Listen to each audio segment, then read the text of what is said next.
Hey, everybody. We're starting a few minutes early, trying to get some folks to log on with questions and that sort of thing. So we won't really do anything very much for the next 3 minutes. You can just look at our smiling faces.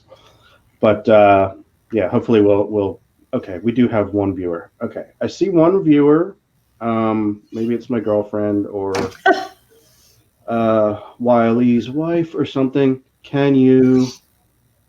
Okay, Joe Moore. Volume was down. Try again. Is Joe there? Okay. All right. So Joe. All right. So what we do here for you guys, we can show Joe's question and that sort of thing. So that's what we'll do as we're going forward. And we may just delete this first 2 or 3 minutes here. So Joe, you can hear us all right? Hello, Joe. I see him saying hello. Okay. Joe says hello. Okay. All right. So. Like I said, we'll get started in about 2 minutes here. We'll give people a minute to log on. So how have you guys been holding up with the virus? Well, I mean, you saw me earlier this week with my Amish beard, so. Oh, were we supposed to cut it for? Yeah, that's right. I made myself look presentable. I shaved my beard, so. Good. Yeah. You can probably even tell there. Okay, Angie Juanes says we can hear you loud and clear. Thanks, Angie. And Joe says yes, Hi, generally affirming the greatness of our existence. Okay, great. Nice.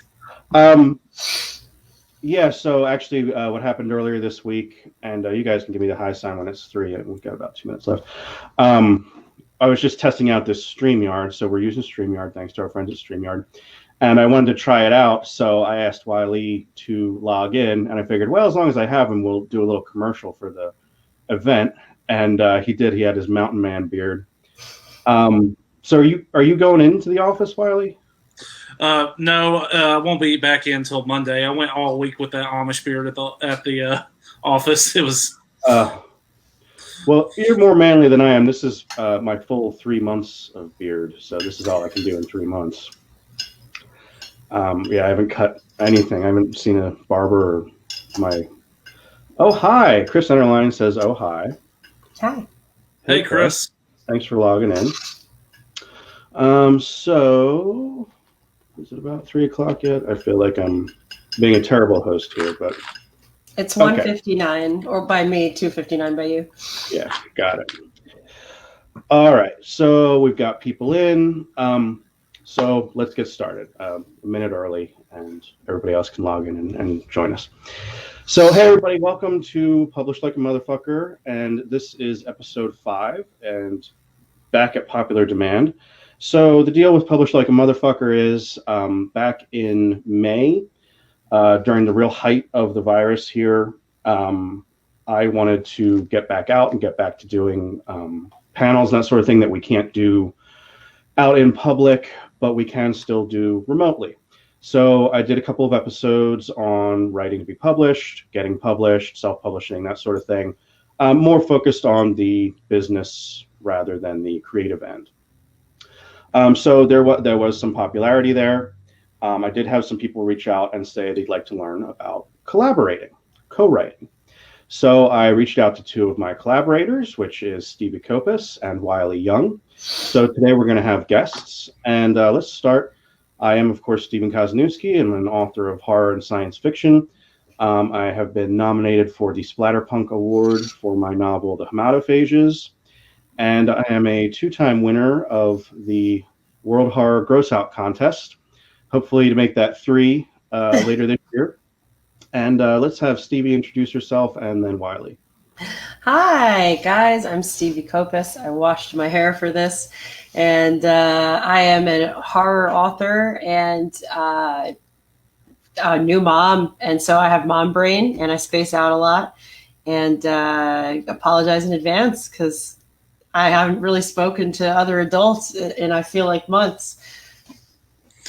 Hi, I'm Wile Young. I'm an author of horror and perennial runner-up for the Gross Out contest that hopefully this year will unseat Jay Wilburn and beat Cos while we're at it. So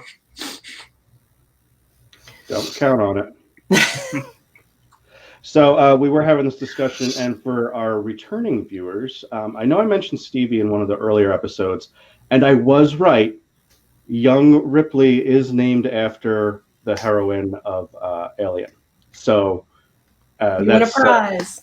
yeah. It was just a guess, but I was pretty sure I was right on that. So, like I always try to start these panels off by saying we could easily talk at you for an hour, any one of us. So this could be a 3-hour panel if we all just shut up. But I usually prefer to have audience interaction. That's why we do this live. That's why we encourage you to come in live. So if you have questions or comments, let us know. So for those of you who didn't see it before, like we can bring up Chris Enterline's comments. He said, "Oh, hi," a few minutes ago. So if you have any comments or questions or anything you'd like to redirect the conversation with, put them in the comments right now, and we will bring them up on the big screen and address them. So to get started, this is about, I should probably read the syllabus, just so people get more of an idea. So this is, as I said, Course 5, Published Like a Motherfucker, Collaborating with Some Motherfuckers. Here's the syllabus. Now that you know how to write, can you learn how to write together? With special guest Stevie Kopas and Wile Young. In this episode, we'll be discussing when is the right time to collaborate, when is the wrong time to collaborate. How can two animals as solitary and persnickety as writers come together? What are some methods to the madness? And is a writing duo better than the sum of its parts? So until we get questions coming in the comments, we're going to start addressing some of these. So the first point is, when is the right time to collaborate? So what made you guys, and you can talk about other collaborations, I'm not sure if you have them. I know you've both been in some anthologies and that sort of thing. Let's start with Stevie again, and we'll switch it up a little bit. But what makes you want to collaborate on a novel rather than just write it straight? Well, I mean, I can just speak about /Fiverr just because that's, you're here and we wrote that together. So basically what brought that together for us was that we kind of had very similar ideas, and rather than, and authors do that where you just bounce ideas off each other, get each other's opinions on stuff. So as opposed to each of us kind of being like, oh, well, I wrote that book, but you also wrote that book, and kind of like being, weird about it or considering each other competition in any kind of way, which is silly anyway. But that kind of comes together when you have similar ideas with a person and you have the same kind of mindset, and you feel like your ideas flow in the same way, if that makes sense, where, we have the same kind of sense of humor. We like the same genres and the same types of things. So when you're lucky enough to be able to collaborate with another author that way, I would definitely say go for it. And so that's what happened with /Fiverr. Okay. So Wile, what makes you decide to collaborate rather than write something straight on your own? I've always stumbled into my collaborations. I just happen to be there, and people. We'll take you and I's collaboration, The Perfectly Fine House, for example. It was your idea in the first place, but you were having trouble connecting some of the dots in places, and you're like, I need this chain to link, and then I just provided the links into the chain. And you're like, well, now we have to write it together. I was like, excellent. And then for our upcoming Clickers reboot, it was you and Kozeniewski are writing Clickers. Okay. Yeah, that actually came from Brian Keene. Yep. So you guys know what we're talking about. Here is /Fiverr, which I wrote with Stevie, and here is the proof copy of The Perfectly Fine House, which I wrote with Wile. And of course, your copies will not have that. This is a proof not for resale. Look like this. There you go. He's got a clean one. In terms of when to collaborate and when not, I'm sure there are much greater moral and ethical, questions at play here that sometimes come into view. But it's kind of like both Steve and Wile said. Sometimes you just really click with somebody. Maybe you just like, for instance, if you guys are all familiar with the Sisters of Slaughter, Michelle Garza and Melissa Laisong, they well, obviously they're twin sisters, and they came up together, and they just get a lot of joy out of writing together. So sometimes it's just that you want to get with someone who's a friend. I think it would be kind of rare to write with someone. Maybe if it was dictated by your publisher or something like that, you might write with someone you don't really care for. But as Wile said, sometimes you just stumble into it. Sometimes you're offered to do it. And like Stevie said, in our case, we were just discussing the same idea. And due to the zeitgeist, for whatever reason, we both said, oh, yeah, 80s slashers meet Running Man. And we had both had the same idea. So I was just noticing that you have you in your author photo here, Stevie, that you have the Fallout. What's the boy's name? He's not Fallout Boy, right? Oh, Vault. No, Vault Boy. Vault Boy, yeah. My partner Amy really got into was it Fallout 4? Was that the one? That's the good one. 76 is the multiplayer one that I don't care for too much. Okay. Yeah. I don't know which one she's playing. I think it's Fallout 4. It's not the multiplayer. Yeah, 4 is awesome. She can build houses and shit. That's awesome. Yes. That's the settlement needs your help. What'd you say? Is it the one that another settlement needs your help? Where Preston harasses you every 5 seconds. Is that the guy with the cowboy hat? Yeah. Whatever. Oh okay. my God. Yes. Okay. All right. So we talked about when do we collaborate. Let's talk about this from another angle. When is it a bad time to collaborate? Have you guys ever, for instance, had started a collaboration and had to back out or something like that? When does it not pan out? So, well, I was going to go with Wile this time, but Stevie's nodding, so let's start with you again. Well, again, I'll use you as a perfect example. The follow-up to /Fiverr didn't pan out, and that's 100% on me, just because we have life events that happen. Work gets in the way. I would 100% say do not start a collab if you have too many professional obligations, and don't commit to something. And Steven's not the type of person that would hold it against me. However, like Steven said, sometimes you might work with someone that you may not know very well or you don't really care for, but you might have to. So I wouldn't commit to something if, again, you have too many professional obligations, if you have too many personal or medical obligations. It could be any number of things, but always make sure that you do have the time to stay committed and dedicated to something. That way you're not ever putting yourself in a situation to look bad or make the other person look bad, because you don't ever want being unprofessional to reflect poorly on another person, not so much yourself, and that's just my 2 cents on it. Right. And why? There was a situation right about after Catfish in the Cradle got published, which was my debut novel, where I was offered to do a collaboration, but just for the fun of it, there was no publishers asking for anything. It was just me and this other person.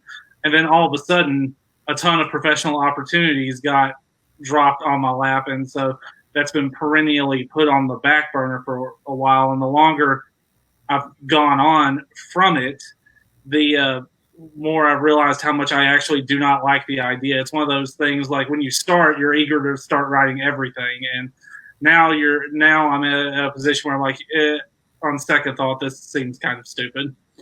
So it's like what Stevie said, if you're going to do a collaboration, don't either really commit to it or don't commit to a lot of other things. And don't be afraid to say no if it really doesn't suit your purposes. And to say also with that, don't be afraid to just ask, hey, can we do this another time? Because, chances are, no one, especially if they enjoy, doing what they do, which is writing, which we all enjoy to do it. No one's going to say no, never. You know what I mean? Unless you make yourself look bad, And which that's one of those things, since it wasn't for a publisher, nothing was ever officially announced. It was easier to back out without having to, name anybody or have anything happen. Yeah. No, I think you guys make great points. And a lot of it, sometimes you find out that somebody was not a good partner, even if they're a great writer. which is not to say either of you. It was kind of like Stevie said, sometimes it's just not the right time. You get hit by a virus and a pandemic, or, protesting in the streets. You never know. So yeah, and you guys have also hit on a couple of important things, which can be a good takeaway for our viewers, which is communication. Make sure you are communicating regularly with your writing partner. It's probably remote, except as we said in the case of, maybe the Sisters of Slaughter probably get together, and do it live. But usually it's going to be remote. So make sure that you are in fairly, I'm not going to say constant communication, but fairly consistent communication. And, between Facebook and texting and that kind of thing, there will be times when I'll be like, hey, Stevie, I can't get to it tonight. You take this chapter. Or I tell Wiley, oh, hey, it's going to be another week before I look at this. So I think that's a really good thing. So we do have our first question, and we'll go with this and then get back to the syllabus a little bit. So do feel free to put your questions in the comments. Put your questions in the comments. Put your questions in the comment section, and we'll address them. That's why you're watching live. Okay, so Chris Underline says, how do you feel about collaborations where one person is more the idea person and the other does the bulk of the writing? So we started with Stevie the last couple times. Not going to be doesn't really matter, but let's go with Wile this time. What do you think about, have you ever done anything where it's ideas and writing, or there's not an even keel? I haven't done anything where one person did the bulk of the writing and the other person was more of the ideas guy so far. I know that sometimes one person can have more ideas for the project than the other person can have, and I don't think that's necessarily a bad thing. As long as both are able to contribute equally to the story and the writing, as it were. And Stevie, have you ever had kind of a not quite an even collaboration or anything that you've dealt with? I have not, but I think it would be an opportunity to learn something new and experience something new. I guess in that situation, it would just depend on who, I guess, had better ideas is what it would boil down to. I would think, you know what I mean? Or if you have somebody that's just like, hey, I'm a really shitty writer, but you're great. I have this awesome idea. Do you want to work with me? I think that's really cool. Yeah. And I think what Chris might be getting at, and this is just me using my meta knowledge because he's a comic book writer, he might be talking about different kinds of collaborations, which is something we can get into. There are definitely going to be situations where, for instance, if you're doing the artwork for, say, a comic book, or if you're a movie maker and one person's the auteur and one's the actor, but the actor still has ideas that he wants to bring to the table. I think, again, a lot of it boils down to good communication. I don't think you're going to find a lot of authors who are going to say, oh, yeah, you came up with the idea, let me write it out, and we'll split the money. For some reason, that's something that ghostwriting is going to happen. What's that? Isn't that called ghostwriting? Yeah. That's yeah. And if you do ghostwriting, you're getting paid for it. Okay. So these situations, people always come up to me on the street and are like, I have an idea. And after you've written it, just cut me half the check. I'm like, no, that's not going to work. But yeah, I don't know if that really helps answer your question, Chris. But yeah, I think you communicate quite a bit, and also make sure those expectations are straightforward when you're discussing it initially or as you're going forward. Make sure that you've explained to one another what your expectations are. Oh, hey, I'm going to come up with some ideas, but I'm not really a strong prose writer, or I'm going to be the artist in this, or something like that. So, any other thoughts on Chris's question? Okay, well, I think we solved that problem forever then. Okay, so, here's an interesting part of the syllabus. How can two animals as solitary and persnickety as writers come together? So this is something that we often talk about, and I think people to different extremes with it. But there are some people that are like, if I was trapped on a desert island, I'd still be writing, carving into the coconuts. And there's some people that are a little more like, I think the three of us, that are like, yeah, writing is important, but it does take a particular personality.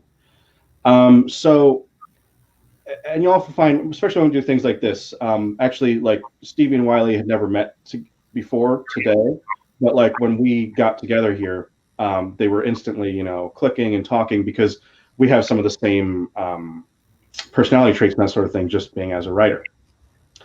So what do you guys think regarding having two authors come together? What are some of the challenges and what are some of the possibly positive traits of that? We can start with Stevie again. I would say, like you said, when we first started up, like in the lobby today, when you have similar interests with a person, when you have the same personality types, you kind of know right away. When you're not in person, it's a little easier, I feel like, in person. But when you're not in person and you're over a podcast or whatever, it can be difficult to connect. So when you do find other authors or anybody, any other artists that are very similar to you, it's great. And you kind of like want to continue following that person's work and, you know, eventually maybe collaborating with them and, you know, becoming buddies, reviewing each other's stuff, reading each other's stuff, supporting each other. And that's how the community grows. So I think, you know, especially horror has a really, really interactive community with people across movies, music, writing, everything kind of all talking together. And I think that's wonderful. So I don't like the trope or the idea that writers are let me hide in my closet and you know, I'm this strange, like solitary, introverted beast because I mean, and Steven used to make fun of me and call me Frat Rat Stevie because in my party days, I was very much a social butterfly and I would go out a lot and, you know, I have a lot of people that I interact with and that I have a lot of fun with. And I'm in no way an introvert. But and yet here I am a writer, you know what I mean? So I think that stereotype is kind of lame. And if people still think that way, then they maybe don't know writers in real life. Wiley? We snort praise like cocaine anyway. For me, so in everyday life in the world, it's a toss up whether I'm introverted or extroverted at the time. Like when I go to conventions, the switch is flipped on, so I'm extroverted, you know, outgoing with people I don't know, that kind of stuff. But especially around writers, I get really extroverted because, you know, we all share something, we all know what we're going through. Now, you know, amongst regular everyday life people, you know, unless we get to sit down and talking, you might get 3 words out of me depending on the time. And that's not because I dislike you or anything like that. It's more of I don't know who you are, where you're coming from. There's no common ground yet. But when that's established, then I get, you know, extroverted and outgoing towards you. But, you know, otherwise, then it just looks like I'm that guy sitting there eating his hot dog on the side of the road, just as quiet as possible. Please don't talk to me. Yeah, so I think you guys hit a couple of really good points. Maybe writers aren't as you know, crazy as we're depicted. I have noticed the one thing I do wish that we had was, you know, those really expensive New York apartments that we always seem to be able to afford in TV shows and stuff. Where, you know, what does Carrie Bradshaw write? 500 words a week, and she lives in a penthouse in Manhattan. Like, what? That's one of the myths of being a writer that I wish was true. I know. I want my Chicago loft. I don't know what's going on. My mid-sized condominium in Oklahoma City, it is the dream. Beautiful Oklahoma City. All right, we got a question from Joe.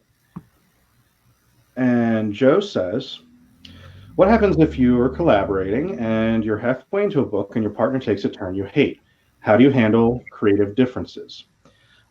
So this is kind of, I'm going to say right up front, this is more of a hypothetical for me, because I was actually usually I haven't had that happen to me specifically. I have heard about authors who say, when they're collaborating with someone, he may have even deliberately tried to sink the ship. Like I've heard that about Wile. What was the name of that? Was it 55 Iron Stirrup Road? You know what I'm talking about? That 65 Iron Stirrup Road. What is it? 65 Iron Stirrup Road. Yeah, something like that. Where Jack Ketchum said, "No, fuck this. I'm driving the narrative off a cliff." Right. But in that case, he's Jack Ketchum. So what the hell are you going to do about it? You're going to let him drive it off the cliff. So actually, now that I've said that, although it sounds terrible to say, it may have to do with who is the more famous author, who is going to have more clout in it. You hate to say that out loud, because what you're really hoping for, I think, in a collaboration is a pretty equal partnership. But if I'm writing with Stephen King and King wants to go one way, we're going that fucking way. There's no way around it. So I haven't actually done this, but I would say that, again, good communication. Tell them you hate it. Don't let it sit and fester. Don't write another 5,000 words. Oh, you know what? Actually, something did happen sort of similar to that, except I agreed with you, Wile. I wrote this chapter, and I didn't quite know what character to introduce. And I said, oh, it's going to be a alternate dimension male version of the female main character. And they're going to meet, and they're going to realize it takes place in alternate dimension. Oh, did we lose him? He went away. Oh. All right, well, it'll just be you and me for a minute. That's fine. Sure, we'll jump back in. Anyway, the end of that story is my internet is fucking up. Just keep going. I'll get back on when I can. Okay, he said he's going to get back on when he can. So I went in a direction I didn't like. Wile was very straight with me and said, this is not right. Change it. And I said, you know what? You're right. There's a better way to do it. So, Stevie, well, I mean, maybe I'm wrong, but well, to add to that, I would say the flashback chapter that we had in /Fiber, for people who haven't read, hello, he's back. For people who haven't read it, I don't want to spoil anything, so I won't go too much into detail. But the Marisol flashback chapter, it's kind of opposite, where I didn't hate it, but I loved what you did with it so much that I said, I'm going to step back. I'm going to let you do this. And I just really liked where you were taking something. And I think that sometimes with collaborations, you also have to know that if someone is going to do something better than you, let them, because it's not going to hurt you in any way. And some people might be too proud to be like, oh, blah, blah, blah. But no, I'm not like that. Yeah, that's a good point. So, Wile, we lost you for a minute there, but the room got a lot prettier as a result. Like, so we were talking about, I'm hoping this is a hypothetical, but you can tell us, if you hate a decision that your creative partner made, have you ever thought about anything like that? The only time that ever came close to happening with you and me was in the exposition chapter, as I called it, of Perfectly Fine House. Yeah. And we got over that pretty quick. I don't know if that counted as creative differences as much as just us deciding one way was a better way to do it. I wouldn't be afraid to talk about, if you're with your collaborating partner, about something if you're having creative differences over it, because sometimes you can come to a conclusion that might have been greater than both of you were thinking of doing by combining the idea. Or suddenly, I know that when you and I are talking about things, sometimes I'll have an idea, you'll have an idea, and all of a sudden it's click and we'll go a completely different direction than we had before. Sort of like Voltron. Yeah. Or the Captain Planet and the Planeteers. I'm trying to think of. I didn't get any good laughs out of you guys with that. What? You guys don't know Voltron? My mind goes to Power Rangers, though, so I don't know. Okay. All right. So I just adjusted my camera. I don't know if you guys are able to adjust your cameras, but the questions kind of take up a lot of the bottom half of the screen, so I'm just adjusting the camera a little bit. especially for this next one, which is I quite have long. like lens flare from my window. It makes me Yeah, I think I do too. I'm kind of trying to block it with my hand. Okay, so Pete says, I guess he was logged in as somebody else. He says, that's me, Ashara Tadema. So this is actually Pete, but he is asking, ooh-wee, that's a long one. All right. Sorry, I've been out in and out watching this one because I'm with my kids. This is going to be on YouTube eventually, right? Yes, this is going to be on YouTube eventually. I do encourage people to come watch it live so you can ask questions. But yes, once this is complete, it's going to go up on my YouTube channel with the other Publish Like a Motherfuckers. Speaking of the horror writing community, do you know any places, maybe chat rooms or specific websites where you can meet up with other writers? I've always found that I get a lot more motivated when I'm bouncing ideas off of other writers. Okay, so that one is pretty long. So even with the camera adjustment, I'm just going to put that down. So the question is, and you guys can see it on the left there. Right. Sorry, I'm pointing in the wrong direction. Where can you hook up with the horror writing community? He said chat rooms, websites. I think you can hook up with the writing horror community in a chat room in 1995. But here in 2020, I'm not sure there are a lot of chat rooms. But let's start with Wile. How do you hook up with your horror community and your writing community?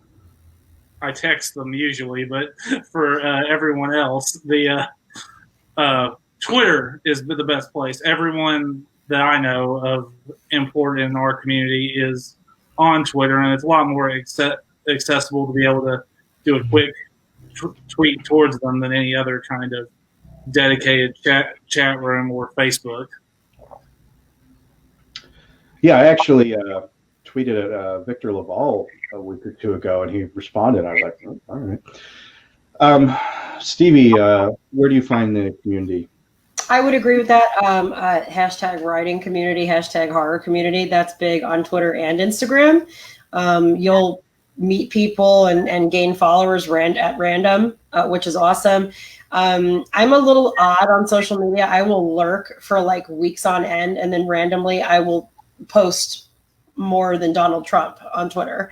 And it's ridiculous. I should be more consistent with it, but I'm not. I'm kind of a flake in that way.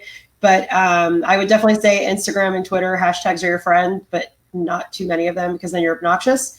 And Reddit is actually a really cool place. It's very toxic. However, if you can get past that, it's a cool place to meet people. And I have used it to find most of my writers for Horror Metal Sounds, which is awesome. And so you can meet reviewers, writers, authors, directors, a whole bunch of people on Reddit. Good answer. For a specific place to go on Facebook here, I'll mention, actually, because I kind of shouted at them last night. So hopefully some of you are here from there. Books of Horror is a good Facebook group, and the Splatter Club, if you're into extreme horror and splatterpunk. You do have to keep an eye out and see where people are actually active and where it's actually going to be useful. So this is Pete on his wife's account. Sorry if you guys already addressed that. By the way, Stephen is the man. Took the time to talk to me about writing issues. Sessions like this are awesome. Okay. Well, I'm glad it's helping you, Pete. Okay, logged in as my wife. Joe says, lol, right. Joe says, thank you for the answers. Okay. All right, so it looks like we're caught up on questions. If you do have questions, make sure to keep asking them. But let's go back to the syllabus as long as we're here. Okay. So one thing I wanted to address, as long as we're doing this, and we're kind of keeping our feet on the ground a little bit, I think, not talking about, being a writer means I have imaginary friends in my head. I've tried to stay away from that in these sessions particularly. I understand there's a certain audience that likes that and believes that and is excited about the philosophy of writing, but I want this to be more grounded. So one of the things we want to talk about is the nuts and bolts and physical aspects of collaborating. So what are some methods? What are some best practices? How do you actually physically go about collaborating? And we started with Wile last time, so let's start with Stevie. What are some of your suggestions and nuts and bolts? And track changes is super helpful, in my opinion. You can talk to each other, give comments, suggestions, feedback, laugh at things and say, this is great, this sucks, whatever. So track changes is amazing in that regard. As far as what method, what works for me is go until you feel like you found a good stopping space. Send it over, either Messenger, email, Dropbox, Drive, however you want to do it. And if they say, you know what, I like where you're going with it, you continue, or hey, I can add to this, I can, spruce it up a little bit, whatever. Just in my opinion, I like going back and forth, as opposed to I'm going to do this whole chapter, you're going to do this one, or I'm going to do half the book, you do the other half of the book. When you really go like 50-50 like that, it's kind of odd. I don't think anybody should measure it in any specific way. Just don't let your creativity, run dry, and don't get in your own way. Okay. Wiley? For you and I, our method that we did was we always come up with an outline first and a kind of a general pitch of how we want the story to go. Usually having the beginning and maybe a middle, but definitely a beginning and end. And so everything else we just kind of fill in from there. Sometimes, for Perfectly Fine House, you and I just alternated chapters because you and I had different writing styles. For Clickers, we're trying to blend. And so for this one, it's been a lot more, instead of doing every other chapter, has been, okay, I'm tired of writing for a bit. Here you go. See you in a week. And yeah. So we have an outline for that, which we've been following, but with enough leeway in between events in that outline that we can add in things that just come to us. And I'd say it works pretty well. Got it down pat. Good. Yeah, and I know I've been sitting on that a little longer than I should have, but I'll get to it. I was kind of busy this week setting this up and doing some other things.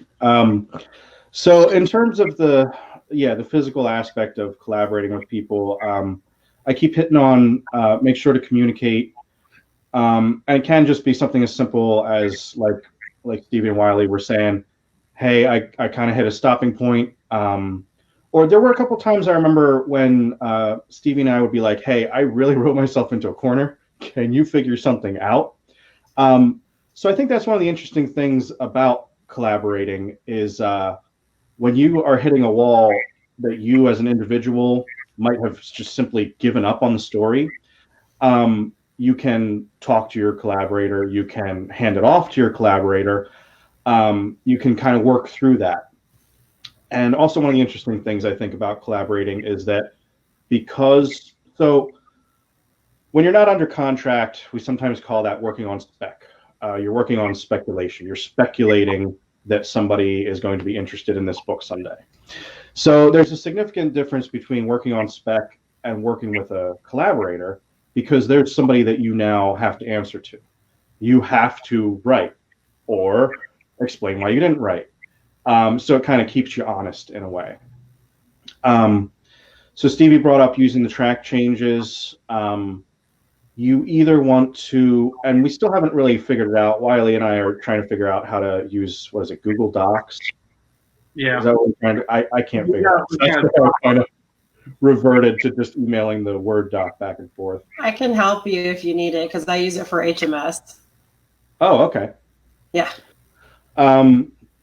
So yeah, we may actually hit you up on that, but yeah, you either need to if you make the physical changes to the document, let your partner know what changes you made, because sometimes you've gone back and you've done things earlier. Like you're usually thinking of, oh, I'm going forward, but you have to communicate. You have to say, hey, I made changes to that part you just wrote, so go back and look for that, or I just made some comma changes. It's no big deal.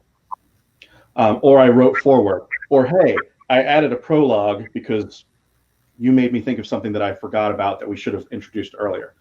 So let your partner know what you did, what you changed, if you're shooting a document back and forth. If you have track changes on, you can literally see what they did, and then you can just go through and accept it. We particularly used that, Wile and I particularly used that when we were doing the editing process. So yeah, it's not rocket science, but you do just have to be, open and collaborative, which is, what we're doing here. Be open to suggestions. Yes. Otherwise, why are you doing it? Why are you collaborating? Exactly. Okay. So make sure to ask your questions. We're coming up on about the 40-minute mark, and I hope we can get a couple more questions in because we're almost at the end of the syllabus here. But if not, we can just sort of chat about some other things. And we'll stay as long as you guys want. I know Stevie probably has to run at a certain point because of the baby, but otherwise, we're here for you, for your questions. But for right now, going back to the syllabus, is a writing duo better than the sum of its parts? So I guess what I was getting at with this question, what I wanted us to address is, is there, what is the value in collaborating? Like, it's not just the fact that you're only writing half a book, but a full book got done. What sort of, is there a change in the voice? Do you improve as a result of collaborating? I have my thoughts on this, but let's start with Wile. What do you find happens when you collaborate? Do you find that it's better or worse? So you're never going to do it again? What are the values in actually doing that? I found it to be better personally.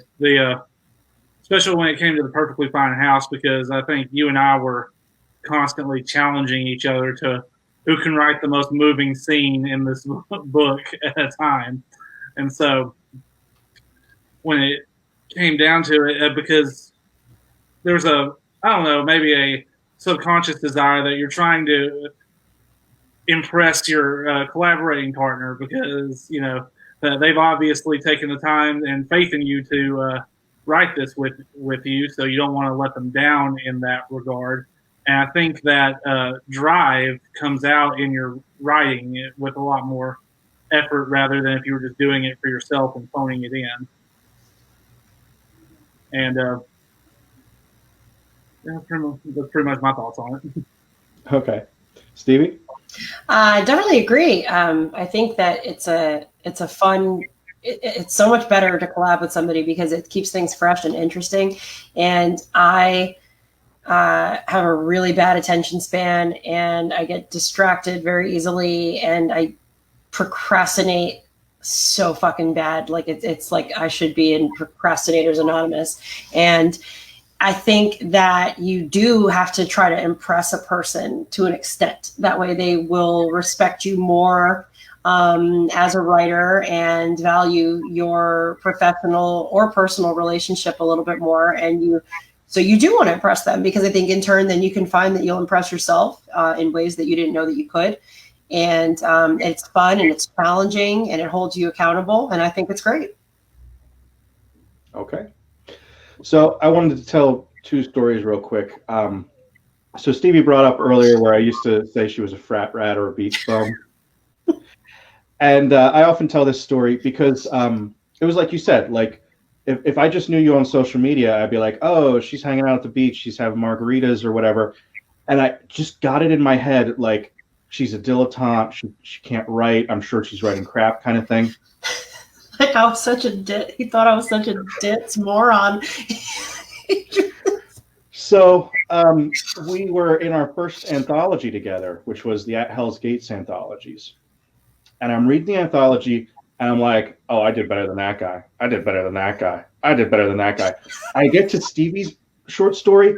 It is the most moving, well-written piece in the book. Oh, thanks. And I'm like, Jesus Christ, she is not a dilettante. I cannot believe I thought that. It's just purely for appearances. Why you don't judge a book by its appearances, right? So on the next anthology that we're in, and this is an ongoing series, and we worked on it, we helped edit it, so that's why we were in it. The next one, I'm like, oh, I'm gonna do better than her this time. I'm gonna really step it up. Mine's gonna be the best. I'm gonna beat her this time. And I open the second one, and I'm like, that motherfucker, she beat me again. I can't. And it just kept happening. Every time I was in an anthology, I was like, oh, I was the best person in this anthology, except for fucking Stevie. God damn it.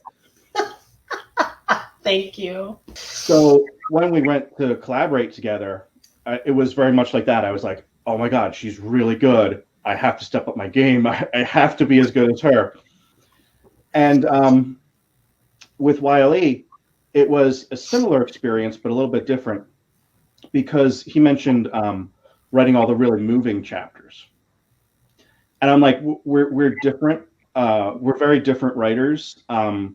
He's a little bit newer. And one of the things about being a newer writer is you're still very much, your heart's very raw and bleeding. And, you know, there's the Hemingway quote where they say, writing's easy. All you have to do is cut open your wrist and bleed on the page. And Wile is still very much at that stage where he's not doing any of this like, oh yeah, I got a right to get a fucking paycheck again this week. He's like, here's some horrible thing that happened to somebody and it's really emotional. And I'm like, I just wrote a really very technically competent chapter, but then I would read something Wile wrote and I'd be like, the ghost dog died. What the fuck? How am I supposed to follow that up? So it was very cool because playing around in this world, you know, you're working on a shared world and you're coming at it from such different angles. It's really been great. So it's the opposite on Clickers Never Die. Sorry, it's the opposite on Clickers Never Die. You know, I read your chapter that you sent me with the with Doodles being trapped on the beach or whatever, and I'm like, man, here I am writing this shallow crap, and he's actually going Survivor Man over here. Yes. Private Chris Enterline, who I think we heard from earlier, a.k.a. Doodles, yes, is going to be one of our characters. Yeah, I'm really excited about that. So we got about 15 minutes. If there are any other questions. Oh, this looks like another Kopas here. Ask my mommy. Watch my son. What are you doing? I'm sure he's in good hands. Oh yeah, he's fine. So if you have any questions, go ahead and shoot them out there. Otherwise, we'll do two more things real quick. So let's take some closing thoughts, which is going to be ironic if people come up with a bunch more questions, and then we already did our Jerry Springer final thoughts. Oh, he's okay, Stevie. He's sleeping. Good to know. Thanks, Mom. So, oh, and he had a cheeseburger. Oh, I can't stand her. Wait, so he's eating solid foods now? No, she keeps pretending when I'm not around, she's going to feed him solid foods, and so it freaks me out. Oh, okay. She's the worst. All right, so if you guys see Stevie go running out the back, we'll at least have an explanation, unlike when we lost Wile earlier. My internet's crap, so. Okay, so like I said, if you have any questions, we can still address those. But we're going to do two more things, which is we're going to do our closing thoughts on collaboration, writing, whatever floats your boat, and then the last thing is going to be we're going to pimp ourselves for a minute. So that's going to be more like where we can find you, what you're working on next, what you're looking forward to next. But in terms of our final thoughts, pending any questions on collaborations and so forth, we can start with Stevie. I would say don't, like I said earlier, don't ever let yourself get in your own way. That's probably my biggest problem or challenge, not a problem. And I would also say don't ever be afraid to reach out to others. Don't be afraid to ask for help, ask questions, ask for opinions, be open to feedback, be open to criticism. Don't let it crumble you. Wile said earlier, we snort up praise like lines of Coke. So be just as eager, though, to snort up that constructive criticism because it'll only help you in the end. And be open to collabs because like I said, you'll find that you will impress yourself and you will become a better writer for it.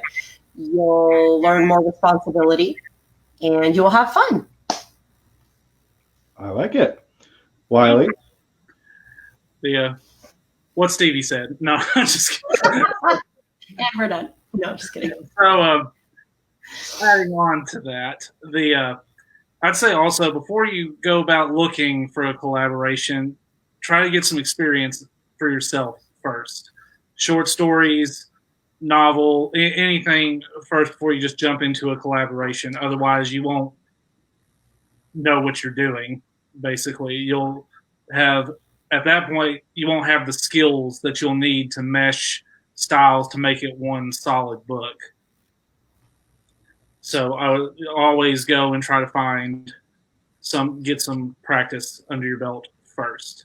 And besides that, I'll be open to constructive criticism, be open to the fact that this is not just your book, you are sharing it with someone else, and have fun. I like it. Yeah, no, I really like those points. Because you need to be able to crawl before you can walk. You need to be able to walk before you can run. We didn't even really get into that. I imagine, I don't think most people are bad people. At least I try and take that outlook. But I imagine there are some people that might say, oh, I'm going to glom on to this other author and he's going to carry me across the finish line. So don't do that. As Wiley said, learn to stand on your own 2 feet. Make sure you've published a couple of novels before you think you're going to jump into doing a collaboration, because the alternative is it's going to end up with broken friendships. People are not going to be happy with each other. If you think you're probably a bad person, so you're probably not watching something like this anyway, trying to get better. But if you think you're going to glom on to somebody else and not carry your weight, it's not going to pan out. So we didn't talk too much about the pitfalls of collaborating. I guess that would be the only thing I would want to emphasize here at the end. It is great when it works. It's great. You can really develop close friendships. You can really develop a good book. Like Perfectly Fine House and /5 are good fucking books. And I'm not just saying that because I wrote them, because I've written some books that I'm like, it's not that great. And I'll even tell people that, when I'm not in selling mode, I'll be like, yeah, I didn't really care for that one. But they really came out fucking good because of the collaboration. Better than anything I could have done on my own. But I do want you to be aware of some of the pitfalls, which is hurt feelings. You can have a jumbled product that's not working, in which case it might have been better not to get somebody else involved in the first place. There are pitfalls. So don't just say to yourself one day, oh, I'm going to collaborate and it's going to go great. Vet your writing partner, make sure your writing partner has vetted you, make sure this is somebody that you want to work with and, essentially get into bed with, because, you're going to be splitting profits, all this kind of stuff. And these are all the kinds of things that can potentially hurt friendship, hurt feelings, that kind of thing. So be wary. Which is not to say that everything else we've said today is no longer accurate. It can be really good, can be really rewarding, but in this life, nothing good and rewarding comes without pitfalls. So getting your legs under you, actually publishing some stuff before you collaborate with someone, that's a way that you can actually kind of vet who you want to collaborate with. Because then, if you're wanting to collaborate with someone, read their work first, and then you can see what they're capable of, and if you two can mesh. Yeah. Agreed. So Pete said, I meant message boards, not chat rooms. Oh, well, if you're looking for message boards, you can find those in 2005. Check my MySpace while you're there. Check on what? Check my MySpace while you're there. Find mine for me. Okay, I meant message boards instead of chat rooms, but I appreciate your answers. I just started looking up groups on Reddit. Even I know how to use Google Docs. Oh, shot across the bow from Pete Marsh. All right, thanks, Pete. Look, I'm such a dinosaur. I had to ask to borrow my girlfriend's computer to even do this. Okay, Pete says, awesome feedback. Thanks so much. Thanks, Pete. Joe says, LOL. Not sure what that was about, but we are a funny bunch. Okay. And Frank Edler says, I have reached the prestigious heights I've achieved solely through blind. I'd say that's accurate. I did enjoy your episode of Bazong that was almost entirely about my Scares That Cares speech, Frank. So thanks for that. And Pete said, damn about something. Okay. All right. So we are getting to the end. We're about 55 minutes in. No other questions, looks like. So let's do, like I said, the last thing we're going to do, kind of a parting shot, where you can find us, what we're working on, anything else you want to talk about, and what you're really pushing right now. Oh, I'll just go kick off as a reminder. If you did enjoy us, /Viber is the book I co-wrote with Stevie. And when I said earlier, it is a really good fucking book. It's not just me saying that. It is a good fucking book. And Awesome. look at that Star Wars. That was Stevie's idea. That's another thing we didn't even talk about. But the cover, that was Stevie's idea. She said, do it Star Wars, but do it in our world. And the guy really did a good job. He did. Our illustrator was amazing. Yeah. And if you've enjoyed us, Perfectly Fine House with Wile Young and myself, also a really good fucking book. We're going to really start pushing this hard. Not that we haven't already, but we kind of got derailed by the virus. This came out like, what was it, like March 15th or something, Wiley? Yeah. It was like the day of the virus or something. So we've kind of been a little knocked back on our heels. But if you do buy the Perfectly Fine House, I recommend the paperback because that helps our publisher. They only make money on the paperbacks. I don't mind making money on the ebooks, but I want to take care of them too. So that'll kick us off. Stevie, let's talk about where people can find you and that sort of thing. All right. Well, you can find me on Twitter at Apaco Taco, APACO Taco. And on Instagram, I am the Apaco Taco because somebody thought they were cool before me. And then on Facebook, you can find me horror author Stevie Kopas. And my official site is someonereadthis.com because I am a desperate author. And I don't really have anything to shamelessly self-promote at the moment, except for stuff that I've already written because I haven't come out with any full-length novels as of late. Horror Metal Sounds, awesome guys and gals over there, awesome review site. If you like horror, if you like heavy metal, check us out. Our reviews are going to be coming back up shortly. Joe Moore, musician and brother-in-law of mine, he and I have a podcast that's coming back. Something I would like to say for Joe, love you so much, brother, and congratulations on beating cancer. You are an amazing guy, and everybody's happy to have you around for many more years to come, dude. So that's a recent celebration in my family's life besides the birth of my son. So I do want to say, Joe, we love you, and congratulations on kicking cancer's ass, and fuck cancer, dude. And so yeah, be on the lookout for my podcast, Horror Metal Cast, and Horror Metal Sounds. Check out my stuff, the Breadwinner Trilogy, Never Say Die /Viber, and the plethora of short stories that I've written. Which Never Say Die features a couple of those stories I was talking about earlier, right? Patient 63, that's in there. Yeah. And as long as I've got you, do you want to tell the story, you may have told it before, about the Apaco Taco handle? Which part of it? I thought there was a story behind it. Like somebody was trying to use it against you or something. Yeah, okay. So the long story short, I had an old roommate. Him and I used to party a lot. And back before I was a tied down, married ball and chain, we'd go out, we'd have a good time. People buy you drinks when you go out. And I've had to have a couple restraining orders against people. And basically, my old roommate said my vagina was an apocalypse taco because it made men fall in love with me and wreak havoc upon my life. And so then there's a little humor there, and then they try to use it against me like I'm a whore or something. I'm like, come on, get out of here. We're not taboo anymore. You know what I mean? It's 2020. We're not slut shaming women here. Right. You know what I mean? So, but yeah, I mean, it was a lot funnier when I was like 25, but I mean, I can't get rid of a Paco Taco now. You know what I mean? Like, I just love it so much. So, but yeah, Apocalypse Taco. Yes, it is about my vagina ending the world. Sorry, I just wanted to get that story while we had you. Yeah, of course. Okay, so Wile Young, where can people find you? What are you pimping right now? And why is it the Magpie Coffin and not Perfectly Fine House?